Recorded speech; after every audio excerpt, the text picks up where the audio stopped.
February 8, 2026.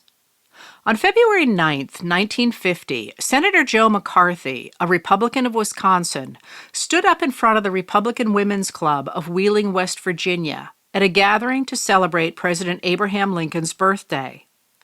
The senator waved a piece of paper and later recalled telling the audience, "I have here in my hand a list of 205, a list of names that were made known to the Secretary of State as being members of the Communist Party, and who nevertheless are still working and shaping policy in the State Department."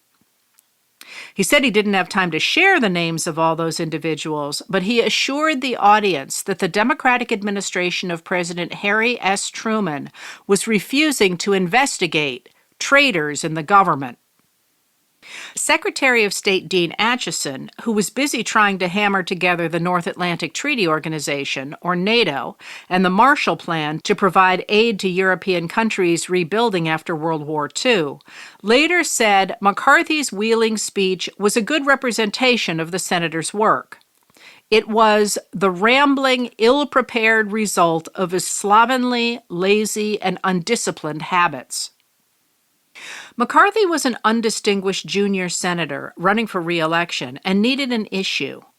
With his dramatic statement, he found it in attacks on the post-war rules-based international order those like Acheson were trying to build. The staunchly Republican Chicago Tribune, whose editor hated the idea of using American resources to help foreign governments, trumpeted the story and threw its weight behind the idea that Democrats were trying to destroy the United States. The next day, McCarthy pledged to share the names of 57 card-carrying communists in the State Department with Acheson, so long as the secretary would let Congress investigate the loyalty records of the people in his department. Then McCarthy telegraphed Truman, charging him with protecting communists in government. The Chicago Tribune put the accusations on the front page, and McCarthy's office sent out copies of his missive. "Failure on your part will label the Democratic Party as being the bedfellow of international communism," McCarthy wrote. McCarthy's critics pointed out that he never produced any evidence of his wild claims, but their outrage gained far less attention than the claims themselves.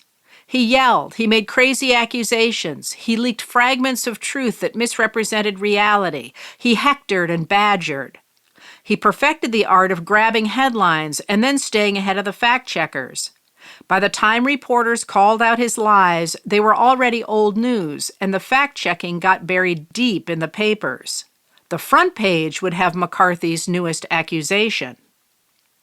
The outbreak of the Korean War in June 1950, when Communist North Korea, backed by the Soviet Union and Communist China, invaded South Korea, stoked anti-communism, and McCarthy's warning that there was a secret plot among Democrats to make America communist gained traction.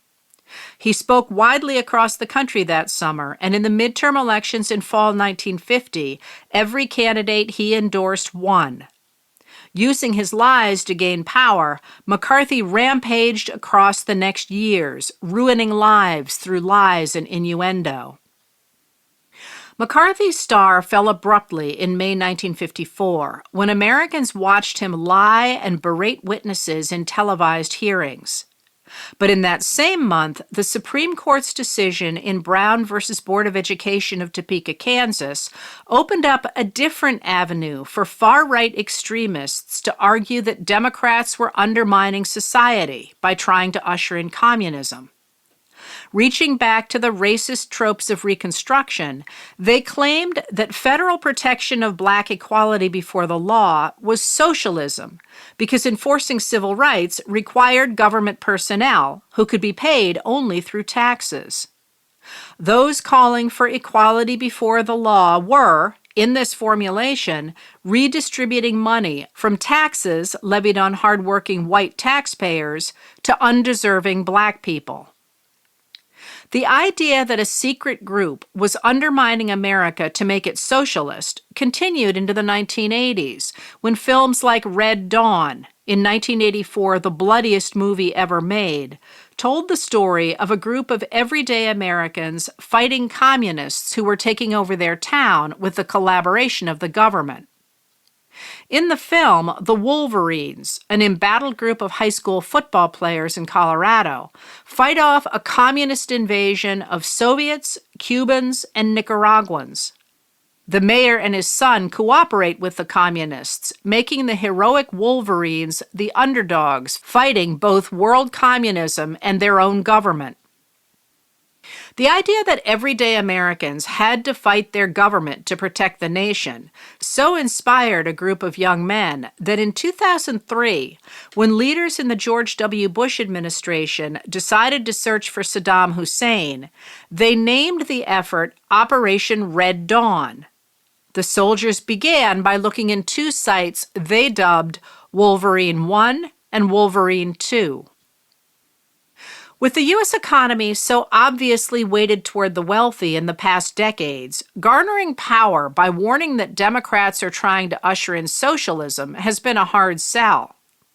But that idea has evolved among right-wing thinkers to underpin another conspiracy theory that fits snugly in the space previously occupied by the idea that Black and brown Americans and their allies are destroying the country through socialism. The Great Replacement theory says that elites, often a code word for Jews, are deliberately replacing white European populations with non-white immigrants using mass migration and white birth rates that are lower than those of migrants. Those indebted peoples will, the theory goes, keep the elites in power in exchange for social welfare programs. Like the conspiracy theory about socialism, the Great Replacement theory has roots in the nation's past. In 1916, lawyer Madison Grant wrote The Passing of the Great Race, or The Racial Basis of European History. Grant's book drew from similar European works to argue that the Nordic race, which had settled England, Scotland, and the Netherlands, was superior to other races and accounted for the best of human civilization. In the U.S., he claimed, that race was being overwhelmed by immigrants from inferior white races who were bringing poverty, crime, and corruption. To strengthen the Nordic race, Grant advocated, on the one hand, for an end to immigration and for selection through the elimination of those who are weak or unfit through sterilization, and on the other hand, for efforts to increase the birth rate of the genius-producing classes. Grant's ideas were instrumental in justifying state eugenics laws, as well as the 1924 Immigration Act establishing quotas for immigration from different countries. But his ideas fell out of favor in the 1930s, especially after Germany's Adolf Hitler quoted often from Grant's book in his speeches and wrote to Grant describing the book as "my Bible." A 1973 French dystopian novel anticipated the modern Great Replacement theory by showing immigrants from third world countries destroying European society. But observers tend to date the emergence of this theory from the 2011 publication of Le Grand Remplacement, or The Great Replacement, by Renaud Camus, a French writer who claims that Muslims in France are destroying French culture and civilization. The theory has become influential among the far right in Europe and Canada.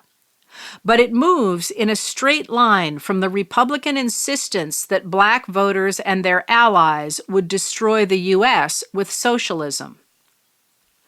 Trump nodded to the Great Replacement theory in his 2016 run for the presidency, saying, when he announced his candidacy in 2015, that Mexico was sending people that have lots of problems, and they're bringing those problems with us.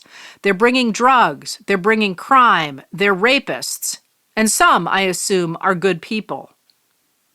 On August 11, 2017, the influence of the Great Replacement theory on Americans burst into public awareness when racists, anti-Semites, white nationalists, Ku Klux Klan members, neo-Nazis, and other alt-right groups met in Charlottesville, Virginia to unite the right. They chanted, "You will not replace us," "Jews will not replace us," and "blood and soil." In addition to that Nazi slogan, they gave Nazi salutes and carried Nazi insignia. Rather than denouncing them, President Trump refused to condemn them, telling a reporter that there were very fine people on both sides. That statement marked Trump's open embrace of the far right that backed the Great Replacement theory, snaking it into public discourse through lies like the claims that former President Joe Biden had created open borders and that countries were sending criminal migrants to the U.S., and by repeating terms like illegal monster, killers, gang members, poisoning our country, taking your jobs, and a dead giveaway, the largest invasion in the history of our country. At the urging of then-candidate Trump in January 2024, Republicans refused to pass a bipartisan immigration reform measure hammered out by Senate negotiators over months. The bill appropriated $20.3 billion for border security, increased the number of immigration judges to end case backlogs, sped up asylum processes, and closed the border during high traffic periods. It did not include a path to citizenship for those brought to the U.S. as children, the so-called Dreamers, making the measure skew toward Republican demands rather than Democratic priorities. Nonetheless, Trump urged his supporters to kill it, and they did, teeing up a campaign in which he and his running mate, Ohio Senator J.D. Vance, emulated Senator Joe McCarthy as they hammered on immigration fears, lying about open borders and migrant crime, claiming that a Venezuelan gang had taken over and was terrorizing Aurora, Colorado, and insisting falsely that Haitian immigrants were eating white neighbors' pets in Springfield, Ohio. While many Trump voters appeared to cling to the belief that a Trump administration would deport only criminal immigrants, which they thought meant those who had committed violent crimes, Trump's team appeared to embrace the Great Replacement theory that defined all non-white Americans as a threat to the nation. Now, along with Vice President J.D. Vance, White House Deputy Chief of Staff Stephen Miller, Homeland Security Secretary Kristi Noem, and others, they are making the idea of purging brown and black people from the United States central to federal policy, both at home and abroad. In September, Trump told European nations at the United Nations General Assembly that the unmitigated immigration disaster is destroying your heritage. If you don't stop people that you've never seen before, that you have nothing in common with, your country is going to fail, Trump told them. It's time to end the failed experiment of open borders. You have to end it now. I can tell you I'm really good at this stuff. Your countries are going to hell, he said. McCarthy's supporters in the 1950s claimed that his lies were necessary for keeping Republicans in power. The ends justified the means. Neither journalists nor politicians could figure out how to counter McCarthy's tactics. It was the American people who finally destroyed his career, turning against him when they realized he was hurting decent people and lying to them to gain power. Suddenly, reporters ignored him, the Senate condemned him, and he died only 2.5 years later, likely from complications relating to alcoholism. Wisconsin voters elected Democrat William Proxmire to replace him. Proxmire told voters that McCarthy was a disgrace to Wisconsin, to the Senate, and to America. Letters from an American was written and read by Heather Cox Richardson. It was produced at Soundscape Productions, Dedham, Massachusetts. Recorded with music composed by Michael Moss.